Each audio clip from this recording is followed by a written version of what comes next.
Good evening, ಎಲ್ರಿಗೂ ನಮಸ್ಕಾರ. Firstly thank you Shivanna for coming. Thank you so much. I feel really positive. ನೀವು ಬಂದು ನಮ್ಮ ಆಡಿಯೋ ಲಾಂಚ್ ಮಾಡ್ತಾ ಇರೋದು ತುಂಬ ಖುಷಿ ಆಗ್ತಾ ಇದೆ. ಆ್ಯಂಡ್ ನಿಮ್ಮೆಲ್ರಿಗೂ ಥ್ಯಾಂಕ್ ಯು ಫಾರ್ ಕಮಿಂಗ್. ನೀರು ದೋಸೆ ಎಲ್ಲೇ ಹೋದ್ರೂ ಕೇಳ್ತಾ ಇದ್ರು ಯಾವಾಗ ರಿಲೀಸ್ ಅಂತ. ವೆರಿ ಸೂನ್ ಭರ್ಜರಿಯಾಗಿ ರಿಲೀಸ್ ಆಗುತ್ತೆ ಅಂತ ಹೇಳಿ ಸಾಕಾಗ್ತಿತ್ತು. ಅಟ್ಲೀಸ್ಟ್ ಆಡಿಯೋ ಯಾವಾಗ ಅಂತಿದ್ರು. ಸೊ ಫೈನಲಿ ಸೊ ಇವತ್ತು ಆಡಿಯೋ ಲಾಂಚ್ ಆಗ್ತಾ ಇರೋದು ತುಂಬ ಖುಷಿ ಆಗ್ತಾ ಇದೆ. ನೀರು ದೋಸೆಗೆ ನಾನು ಹೊಸ ಸೇರ್ಪಡೆ. ಈ ತಂಡಕ್ಕೆ ನಾನೇ ಲೇಟಾಗಿ ಬಂದು ಜಾಯಿನ್ ಆಗಿದ್ದು. ನನ್ನ ಜರ್ನಿ ತುಂಬಾ ಚೆನ್ನಾಗಿತ್ತು. Quite a journey.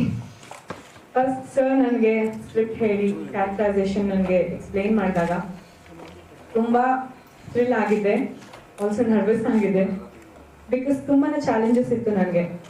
ನಾನು ಇಷ್ಟು ದಿನ ಮಾಡ್ಕೊಂಡು ಬಂದಿರೋ ಪಾತ್ರಗಳಲ್ಲಿ ತುಂಬಾ ವಿಭಿನ್ನವಾದ ಪಾತ್ರ ಇದು. ಅವಾಗ ನಾನು ಹೇಳಿದ್ರು, ಸೊ ಈ ರೋಲ್ಗೆ ಈ ರೀತಿಯಾದ ಪ್ರಿಪ್ರೇಷನ್ಸ್ ಮಾಡ್ಕೋಬೇಕಾಗುತ್ತೆ, ಈ ರೀತಿ ಚಾಲೆಂಜಸ್ ಇರುತ್ತೆ ಅಂತ ನಾನು. ಸೊ ಆವಾಗ ಒಂದು ಸ್ವಲ್ಪ ಭಯ ಆಗಿತ್ತು. ಅಮ್ಮನ ಜೊತೆ ಡಿಸ್ಕಸ್ ಮಾಡಿದಾಗ ಅಮ್ಮ ಒಂದು ಸ್ವಲ್ಪ ಯೋಚನೆ ಮಾಡು ಅನ್ನೋ ಥರ ಅವರು ಯೋಚನೆ ಇದ್ರು. ಸೊ ಆವಾಗ ಡೈರೆಕ್ಟರ್ ಕಾಲ್ ಮಾಡಿದೆ, ನೋ ಅಂತ ಹೇಳೋಣ ಅಂತ. ಆವಾಗ ನಾಟ್ ರೀಚಬಲ್ ಆಗಿತ್ತು. ಸೊ ಇನ್ನೊಂದು 2 ದಿನ ಬಿಟ್ಟೆ. ಆಮೇಲೆ ನನ್ನ ಇಂಡಸ್ಟ್ರಿ ಫ್ರೆಂಡ್ಸ್, ಮೀಡಿಯಾ ಫ್ರೆಂಡ್ಸ್ ಎಲ್ಲರ ಜೊತೆ ಜನರಲ್ ಆಗಿ ಡಿಸ್ಕಸ್ ಮಾಡಬೇಕಿದ್ರೆ ಅವ್ರು ಹೇಳಿ ಬಂದೆ, ನಿನ್ನ ಪ್ರೊಫೆಷನ್ ಅಲ್ಲಿ ನಿಂಗೆ ಚಾಲೆಂಜಸ್ ಅಂತ ಬರೋದು ಹೀಗೆ. ಸೊ ಇದನ್ನ ಚಾಲೆಂಜ್ ಆಗಿ ತಗೊಂಡು ಪ್ರೂವ್ ಮಾಡು. ಸೊ ನಿನ್ನಲ್ಲಿ ಆ ಕ್ಯಾಪಬಿಲಿಟಿ ಇದೆ, ಸೊ ಅದನ್ನ ಪ್ರೂವ್ ಮಾಡು ಈ ಪಾತ್ರ ಒಪ್ಕೊಂಡು ಅಂತ ಹೇಳಿದ್ರು.